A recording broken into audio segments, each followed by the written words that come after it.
Hello and welcome. Thank you for joining us today for the launch of the International Energy Agency's new Global EV Outlook 2025, our annual publication that assesses key trends in electric vehicles around the world. I'm Jethro Mullen, head of the IEA's communications team, and I'm joined today by IEA Executive Director, Dr. Fatih Birol, and by our Chief Energy Technology Officer, Dr. Timur Gül. So, during today's event, Dr. Birol will make some opening remarks, and then Timur will present the key findings of the report. We'll then take questions from journalists.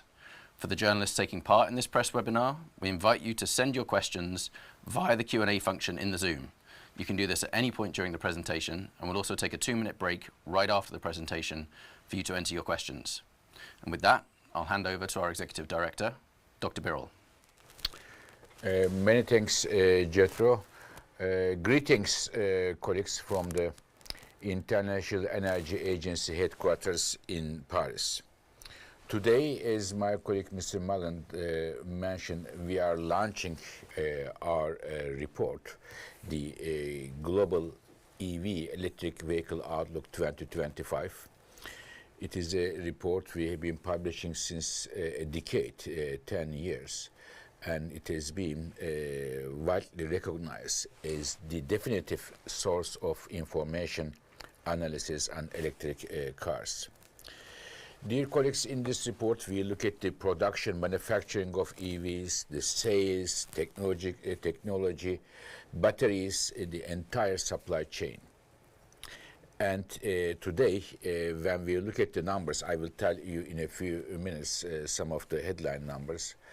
It is clear that the electric cars became an integral part of the car manufacturing industry across the world, and the governments, companies are discussing, some of them are implementing their new policies, new strategies on the basis of this very trend of EVs are increasing their shares in global car markets. Now, we know that there are many uncertainties in the world, the economic uncertainties, trade uncertainties, technological uncertainties. We are well aware of that. It affects the entire economy, energy sector, and as such, it does, of course, affect the electric cars and the car industry in general.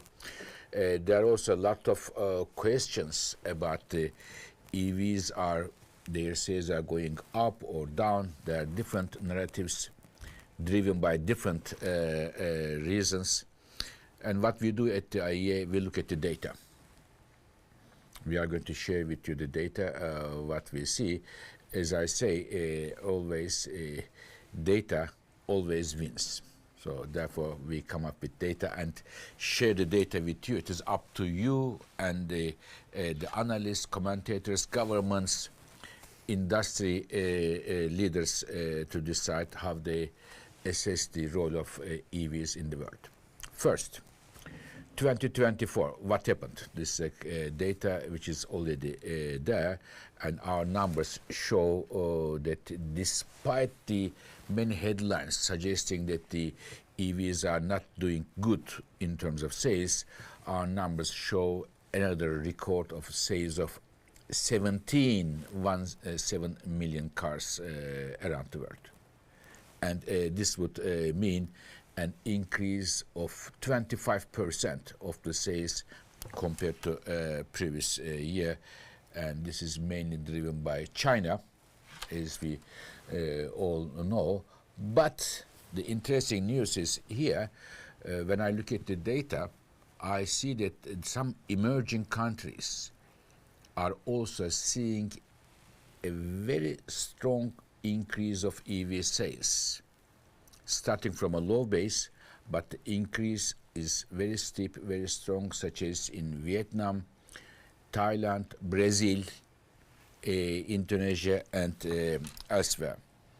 When we look at the United States in 2024, the share is increasing, whereas in Europe, it is a steady share, about 20% of the sales.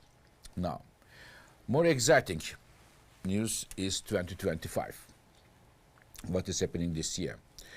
When we look at the data for the first quarter, we have this data, first quarter sales, and our consultations with the car manufacturers, analysts, and the industry leaders, we expect the strong growth for EVs will continue. Our expectation is this year 20 million cars will be sold globally, which means, according to our estimates, more than 1 out of 4 cars sold will be an electric car. This is definitely a very important development. Again, despite a lot of noise around the world about electric cars, I am thankful to Dr. Gül, our Chief Technology Officer, and his great team to put this data together so that we have our discussions around the world on the basis of evidence rather than noise. So, and for the future, what do we expect? We know that some countries are changing their policies in terms of EVs. Some others are changing their technological preferences. But at the end, we believe, based on the current policy settings in the year 2030, which is almost tomorrow, more than 40% of all the cars sold in the world will be an electric car. This is, of course, changing from country to country. Again, needless to say, China plays a very important role here, both in terms of manufacturing, innovation, and at the same time sales. Now, when I talk about the electric cars and their expansion in the car markets, there are many challenges in front of the electric cars expanding even faster. One of them is the affordability. So when we look at the buying an electric car versus a conventional car, the internal combustion engine cars, we see that in China, for example, 2/3 of the electric cars are cheaper than the conventional cars. But in other markets, such as in Europe and United States, still conventional cars are cheaper. One of the reasons, in my view, why the penetration of electric cars are slower compared to China and others there. But dear colleagues, when we talk about affordability, in my view, one should also look at the not only how much you pay for the car when you buy it, the running cost, the charging. Either you use for your conventional car or the gasoline or diesel or something else, the oil products. On the other hand, the electricity price, how much you pay for that. And my colleagues have calculated this because it was my suggestion to them, because I wanted to know, to be honest with you.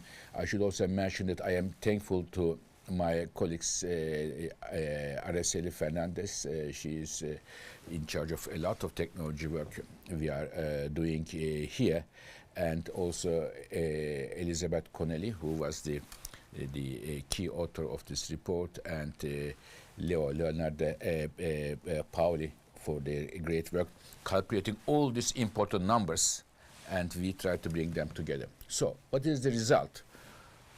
Charging with electricity and using oil products.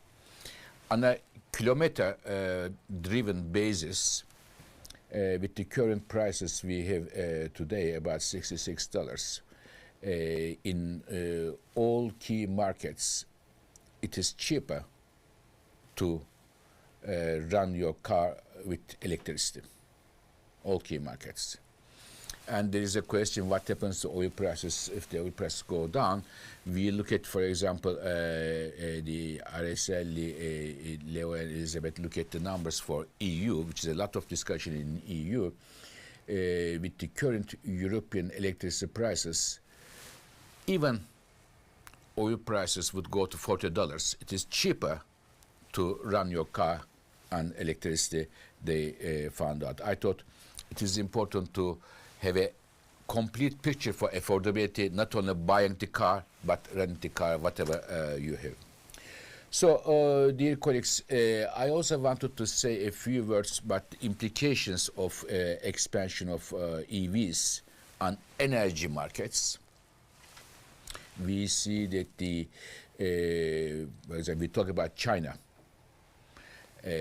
China is the largest oil importer of the world. Chinese oil demand is being affected from the penetration of EVs in terms of slowing oil demand growth. This is one area for the countries that are oil importers. From an energy security point of view, EVs are helpful. EVs also help in many countries. For example, in India, it's a major driver for addressing the local pollution, air pollution issue. EVs are also important to reduce the carbon dioxide emissions, which is a potent gas for our addressing the climate change. So these are implications on the oil markets and climate. Maybe I finish before I pass the floor to my colleague, Dr. Gül. When I look at the next years to come, I see three major determinants which will shape the future of the markets, the EV markets. The first one is trade and industrial policies of the countries. Of course, EVs are not the only sector which is going to be affected. The entire economy, entire car manufacturing will be affected from this, but this will be a major driver, determinant of the future of electric cars, how fast it will grow. The second one is the technological innovation. So, how the innovation for the batteries, the charging issue is going to develop is a key question. We just understand that there are so important developments in terms of charging that it could elevate, it will make the charging and the range anxiety disappear or minimize if those innovation developments do happen. So innovation, especially on the batteries and the charging, is another determinant. And third one is today both the critical minerals we need to have electric cars, the manufacturing of those critical minerals and manufacturing of the electric cars, they are geographically concentrated. I mean, in the case of, I don't know, a fire, in the case of a technical failure, in the case of geopolitical events or changing of the trade policies, this concentration is not a good news. Today, China is dominating the game big time, because China set this policy since several years. So in terms of the energy security, our golden rule, one of our golden rules is diversification. So if we want to have to see a more diversification in electric cars, there is a need for other countries, other markets, other companies to be a significant player in the game. So these are the three, I think, the determinants I see that will shape in the near and the medium future the pace of the growth of electric cars in our car manufacturing industry. Maybe I finish by saying that talking about the car manufacturing in general, this summer we are going to release a report, the future of global car industry. We will not only look at the electric cars, but also the internal combustion engines, and what are the pros and cons for both of them as far as their market chances are concerned in the next years to come. It will again come from our Energy Technology Policy Division, which is headed by my colleague Dr. Timur Gül, who is our Chief Technology Officer. Timur, once again, thank you very much for this great work, to you and to your colleagues at the Energy Technology Policy Division. Can you please elaborate some of the things I tried to highlight today? Of course. Many thanks, Executive Director, and also warm welcome from my end to today's press launch of the Global EV Outlook, the 2025 edition. Let me start where our Executive Director started, which is the importance of numbers, because I think it is very important to just understand how significant the growth is that we have been seeing in global electric car sales over the last few years. The growth last year was about 1 quarter year on year relative to 2023, exceeding 17 million electric cars being sold worldwide, which is very much in line with the forecast that we made in the 2024 edition of the Global EV Outlook. And to give you a sense of the significance of the growth, the additional 3.5 million electric cars that were sold last year relative to 2023 are greater than the total sales of electric cars globally just 4 years earlier. In 2020, you see this quite well here on the chart. China, Europe and the United States are the 3 largest car markets in the world, and they're also the largest markets for electric cars. But the Chinese electric car market really stands out here, is more than 2 times larger than the other 2 markets, Europe and the United States taken together.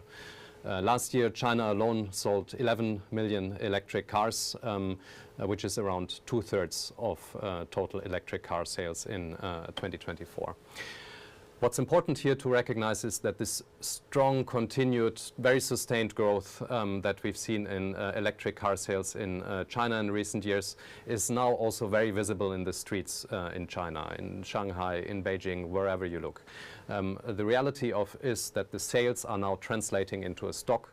1 in 10 cars on the road in China is now actually electric.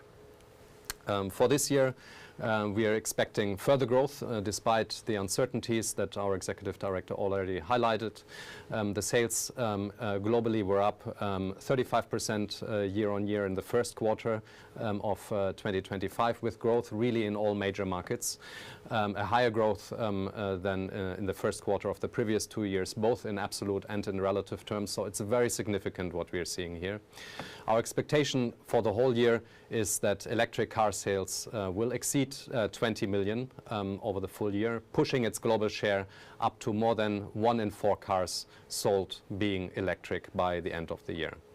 There are differences in the outlook here, of course, by country. China can build on very strong sales in the first quarter, which were up more than 40% year on year. Our forecast for this year is that sales of electric cars in China will reach over 14 million electric cars for the entire year, which is, and I think you see it here quite well, more than were sold globally just 2 years earlier in 2023, and it pushes the share of electric cars in car sales further up. It was almost 50% last year in China, and it's projected to reach around 60% by the end of 2025.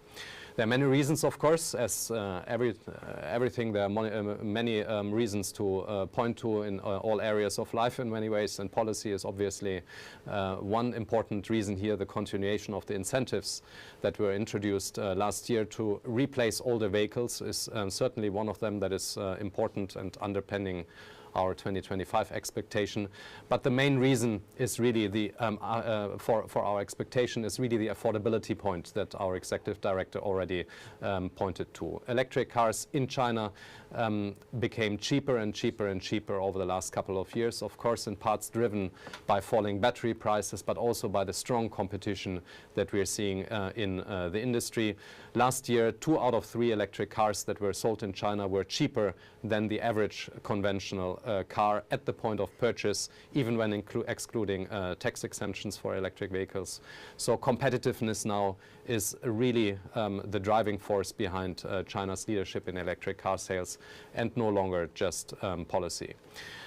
For Europe, we expect electric car sales to grow by roughly 1/4 relative to last year, despite the flexibilities that have been introduced for meeting the 2025 EU emissions target, and very much building on strong momentum that we've seen in the first quarter here in Europe as well. In the US, sales were actually up 10% in the first quarter year on year, and we're expecting continued growth throughout the year as consumers look to take advantage of existing tax credits ahead of their potential repeal.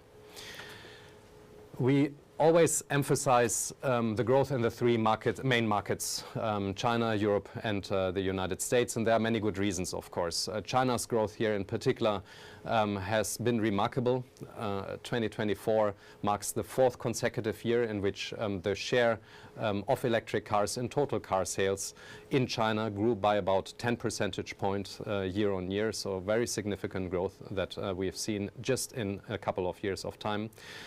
Europe saw a big increase a couple of years ago in sales around 2020, 2021. We've seen a bit of a stagnation here ever since, there are many reasons again, but one important one is certainly the way CO2 regulations have worked in the European Union. But of course, there's continued policy support. And the United States has seen a boost in recent years as well, so that over 10% of all cars sold last year in the US were actually electric. But the main story that we would like to convey here is the one that our executive director already pointed to, is that electric cars are now making inroads in many emerging economies. Let me point to Southeast Asia here, where electric car sales grew by over 50% last year to represent 9% of all car sales in the region, with particularly high shares in countries such as Thailand at 13%. Or Vietnam at 17%. We're also seeing growth in Latin America, in Brazil in particular, which is the largest car market in Latin America, and obviously a global leader in the use of ethanol as well. Electric car sales doubled last year in Brazil to reach a sales share of over 6%. Our expectation towards 2030 under today's policy settings is that the global share of electric cars in total car sales will exceed 40% by the year 2030. Our executive director already mentioned that as part of his introductory remarks. China is very much a driver here, of course. Our expectation for the global share, for the share of electric cars in China is to reach around 80% in 2030, a slight upward revision compared to what we expected last year, very much on the back of the continued strong market momentum. In Europe, we see another factor here, even though we scaled back slightly our expectations for 2030 compared with last year due to the ongoing policy debate. For the US market, we likewise reduced our expectation based on today's stated policy intentions. But very important here is that we're seeing strong growth in many other markets. And again, let me point to Southeast Asia here, where we project 1 in 4 cars being sold to be electric by the year 2030, based on the policy support that we are seeing for sales on the one hand, but also the growing domestic manufacturing capacity in the region. And again, there are many uncertainties here. Electric cars are facing many headwinds, changing trade measures such as tariffs. There's economic uncertainties. There's the potential implications of lower oil prices, which have to be looked at. But many of them will affect car markets as a whole, not necessarily in EVs in isolation. And we believe that electric vehicles will be able to stand these headwinds. A couple of words on trade, which is an important feature of global car markets, the global car industry as a whole, and is now increasingly becoming important for electric cars as well. The trade in electric cars actually jumped by 20% last year. 1 in 5 cars that were sold globally were actually imported. The main player here is again China, which represented 40% of global electric car exports, a share that's been increasing over time. What is interesting to look at, I believe, is that these locations of China's exports have shifted markedly in recent years. If you just look a couple of years back, as we were starting to come out of the pandemic back in 2021, almost 90% of Chinese electric car exports were going to Europe. These exports to Europe have kept growing in volumes, but the share of Europe in total exports from China has actually fallen to around half, as Chinese export markets have actually diversified very significantly. Again, many reasons here, but one is certainly also the growing trade restrictions. Last year, new trade measures started coming into effect in markets such as the European Union, but also Brazil. And so Chinese EV makers diversified their export markets on the one hand, but on the other hand, they also started to increase their overseas manufacturing capacity. Our estimate is that today 80% of all Chinese electric cars that are sold outside of China are actually imported from China, while the rest is manufactured in the regions or in the countries themselves. These exports have noticeable impacts on car markets in emerging economies. In particular, domestic brands that you see here in yellow lead electric car sales in countries such as India and Vietnam. But Chinese EV makers now make up for over half of electric car sales in emerging economies, and this is very much currently driven by imports from China. This increasing level of Chinese imports has impacts on the prices of electric cars in emerging economies as well. Thinking of Thailand here, which you see on the lower right-hand side, most of the electric cars sold in Thailand already in 2023 were actually imported from China, roughly 85%. And so the average price of a battery electric car in Thailand was practically the same as that of an average conventional car, just like the situation in China. The price premium was much higher in other emerging economies. What we saw last year in 2024 was that the share of Chinese electric car imports in these markets grew, and the price premium fell as a result.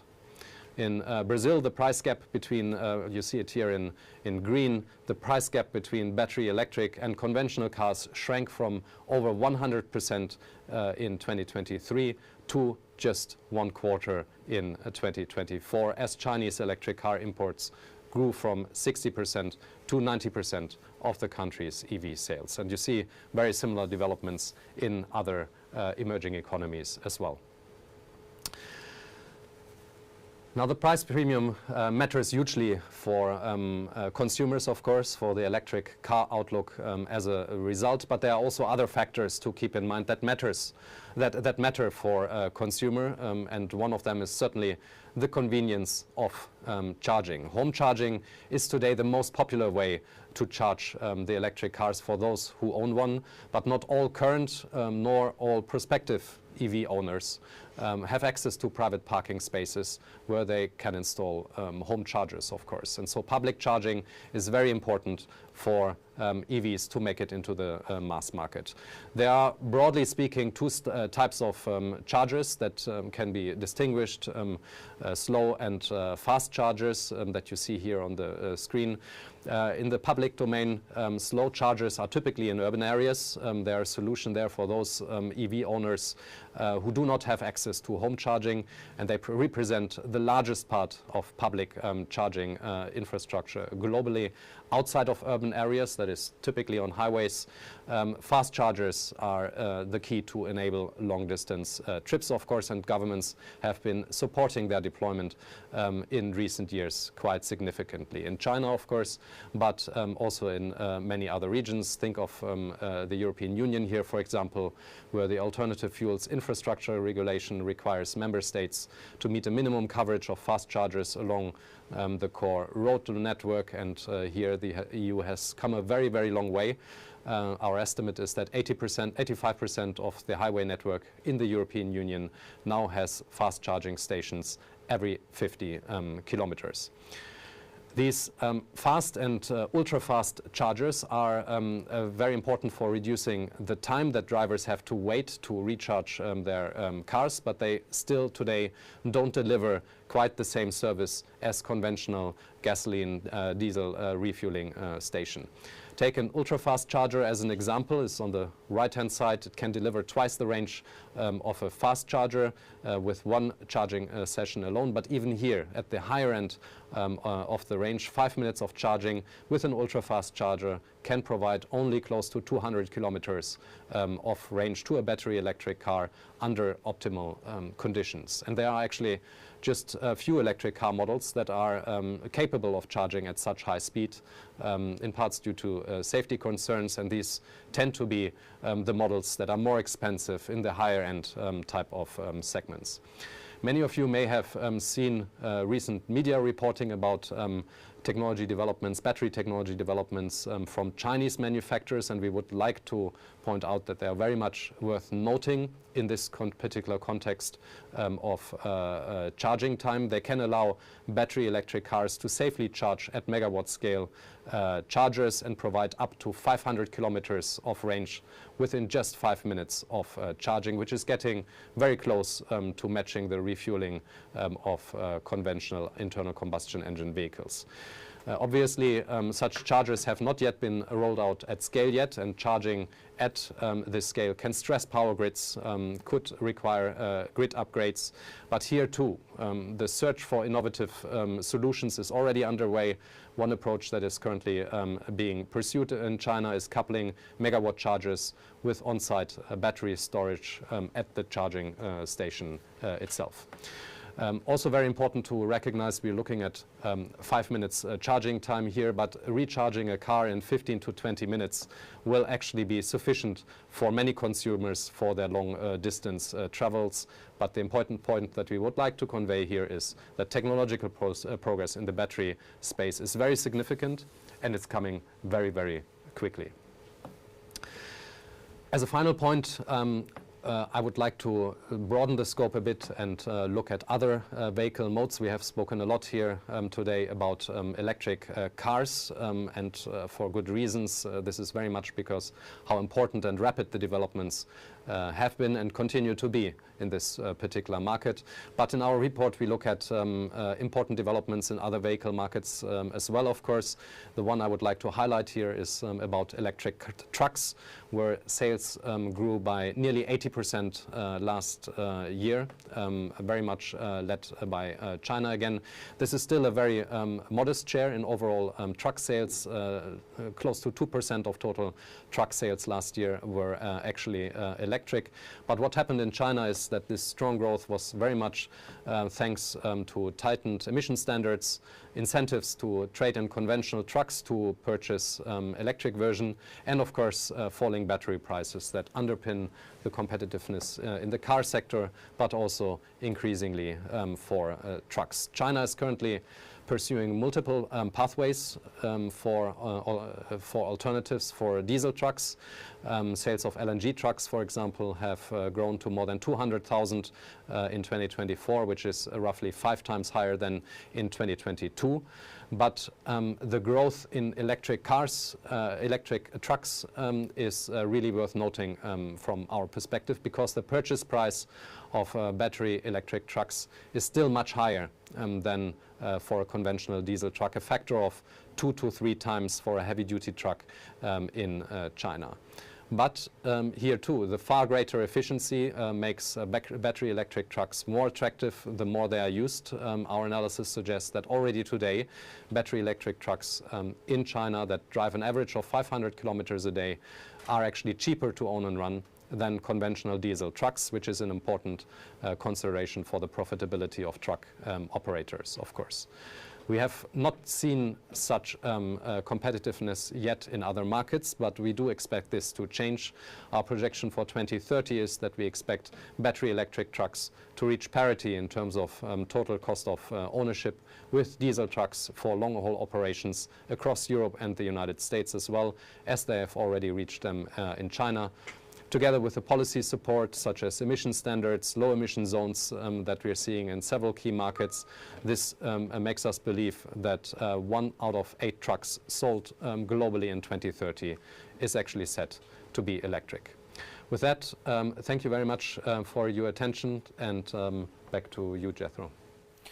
Thank you very much, Timur, for the presentation, and Dr. Birol for the opening. We now have time to take some questions from journalists. So we invite the journalists in attendance to send your questions through the Q&A function of the Zoom if you haven't done so already.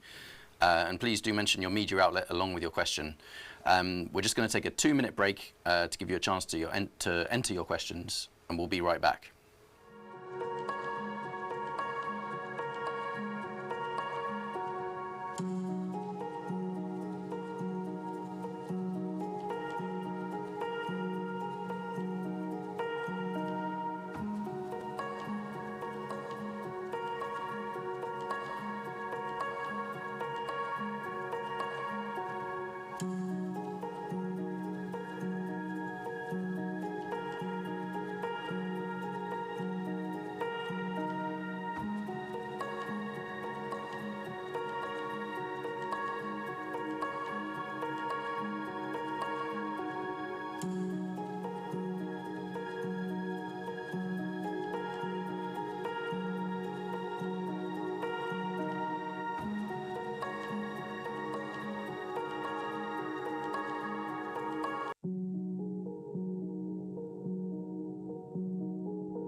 Hello and welcome back. Thank you very much to the journalists for the questions so far. We will try and get through as many of them as we can in the time we have left.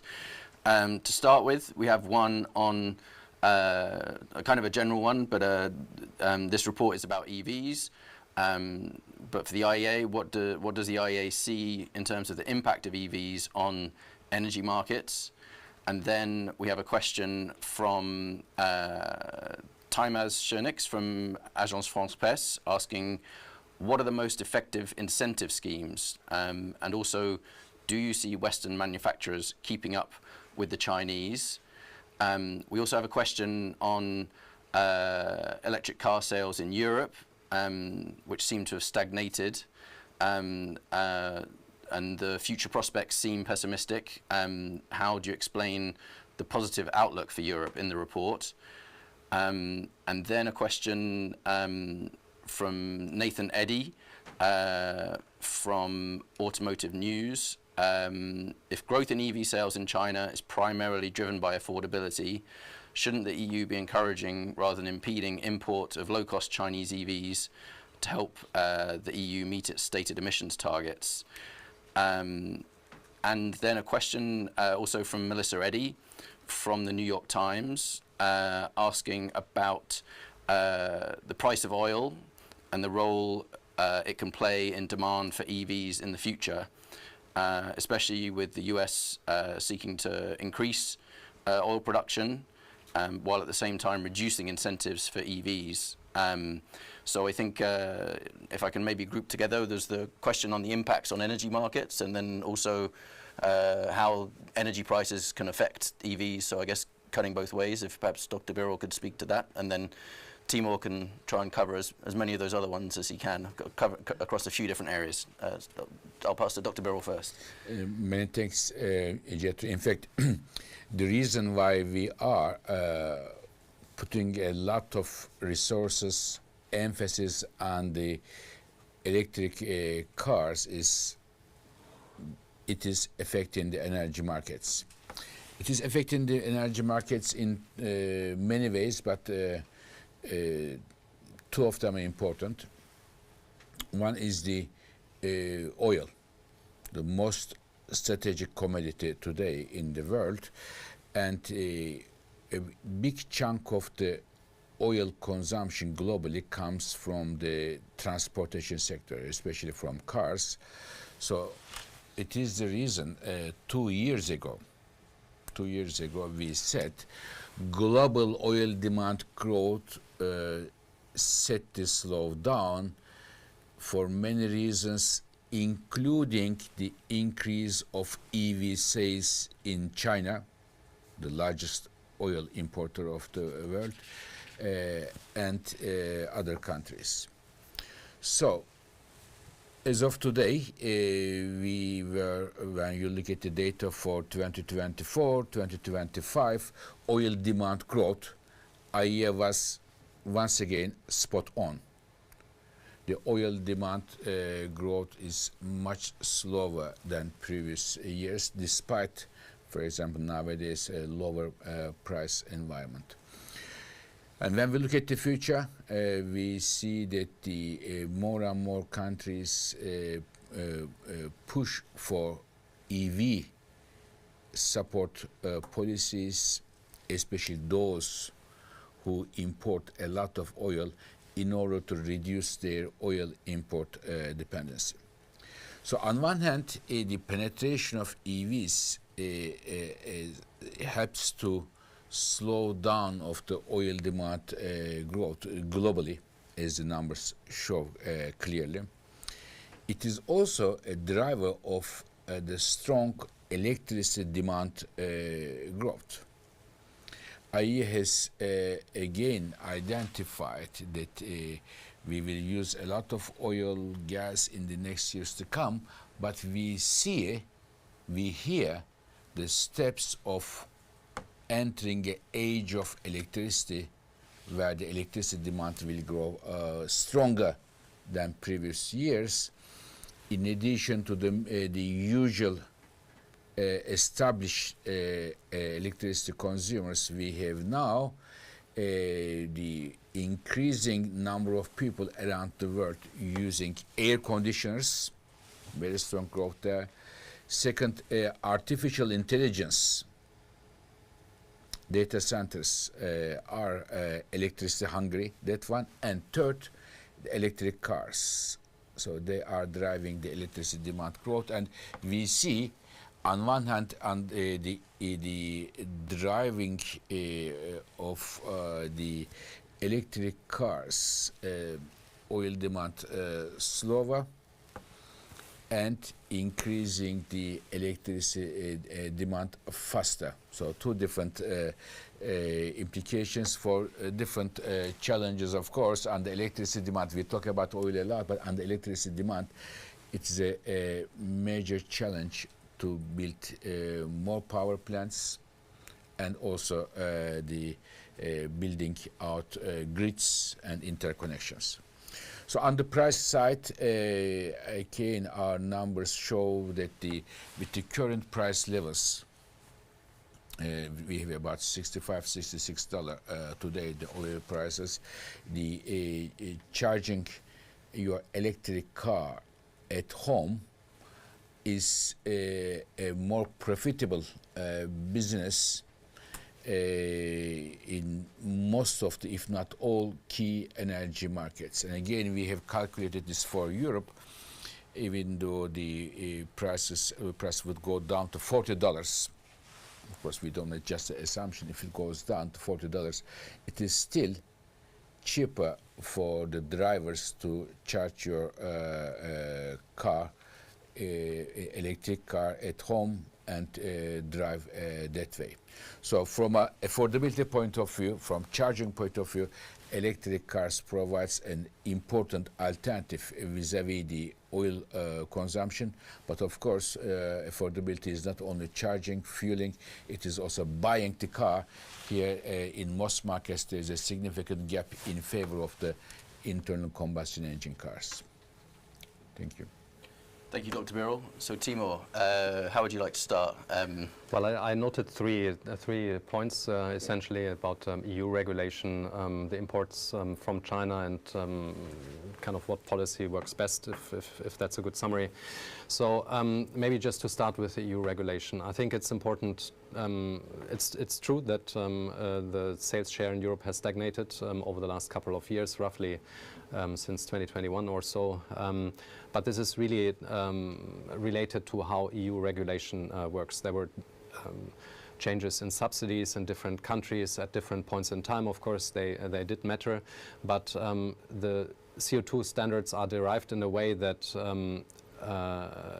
that they are basically the CO2 targets remained the same between 2021 and 2024, and then there is a step for compliance this year where emissions have to be cut by 15% compared to 2021. So as a car industry, you did not have to make a further step in terms of increasing the sales during those years, and we are now seeing the next step to compliance. But we're obviously the targets are now further strengthened over time, and this will have its impacts on EV sales.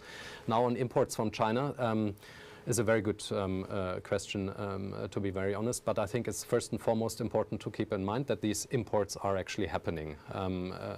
Chinese manufacturers have a competitive edge, building on many years of experience, both in manufacturing of electric cars, but certainly also in batteries, and the sheer size of manufacturing facility that is available. Our estimate is roughly that production costs are around 1/3 lower in China compared to Europe. So there is a competitive edge, but of course the electric cars that are being sold in Europe from China don't enjoy the same low prices that EU-made electric cars currently do. And from a perspective of policy, is worth keeping in mind that there are tensions and trade-offs between different policy goals.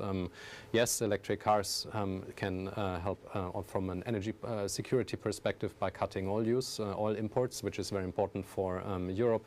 Yes, they can help addressing climate change, but the automotive industry, and that's an industrial policy goal, is also very important for European policymakers. And so the way these kind of policy measures are designed, there is no obvious answer for how to do that. Now, in terms of policies and how they work, what works best, I think especially in the European context, and I think that was the focus of the question, I think it's important to keep in mind that policy has to address many different areas. There's demand-side policy, first and foremost. There is no manufacturing, no imports, if you don't create demand, and that can work via purchase subsidies. I spoke about infrastructure rollout. That is very important for the consumer experience, of course, that needs to happen, and that is all part of demand creation policy that has to take place. But there are others, of course, and manufacturing incentives is one important one that has to be pursued, both for vehicle manufacturing, but also for manufacturing of batteries and their components. The car industry is part of a much, much larger ecosystem. This is not about vehicle production only.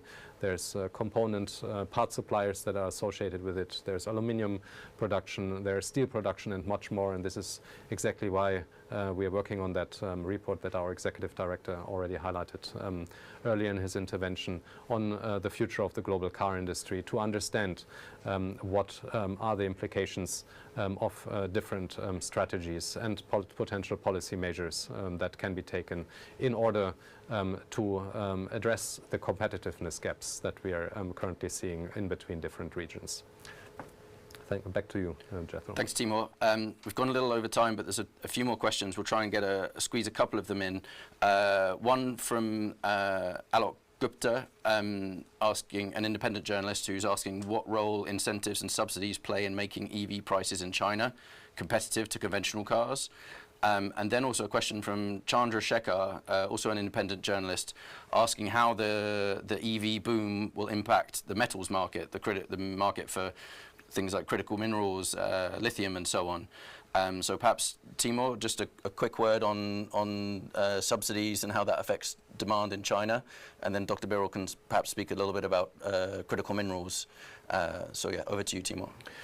So, of course, incentives, subsidies that are being given in China play a role. There are still tax exemptions for electric vehicle purchase, but the reality is that the way it addresses the market today has become increasingly small. As I said in my intervention, 2 out of 3 cars that were actually sold in China were competitive on prices. When you're going into the shop, you're making a choice between two vehicle models. Either you take the electric one or you take the conventional one on prices, and even discount, excluding tax exemptions, 2 out of 3 electric cars that were sold were cheaper than the conventional counterpart. So it helps, certainly.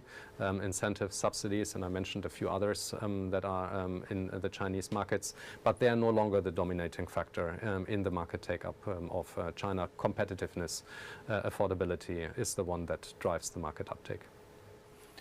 Thank you, Timur. And Dr. Birol, what does it mean for critical minerals?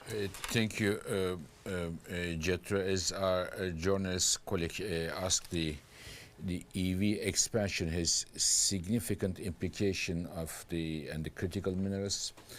Unlike conventional cars, you need for conventional cars oil and oil products, and here you rely on critical minerals, their mining, their refining, and their manufacturing, and we need different critical minerals ranging from copper to lithium, cobalt, graphite, many of them. And as it stands, both the mining of these critical minerals, their refining and also processing is concentrated. At the IEA, we go for diversification rather than concentration, and as such, it may have implications on the security of the supply chains, and also in terms of the prices and their availability.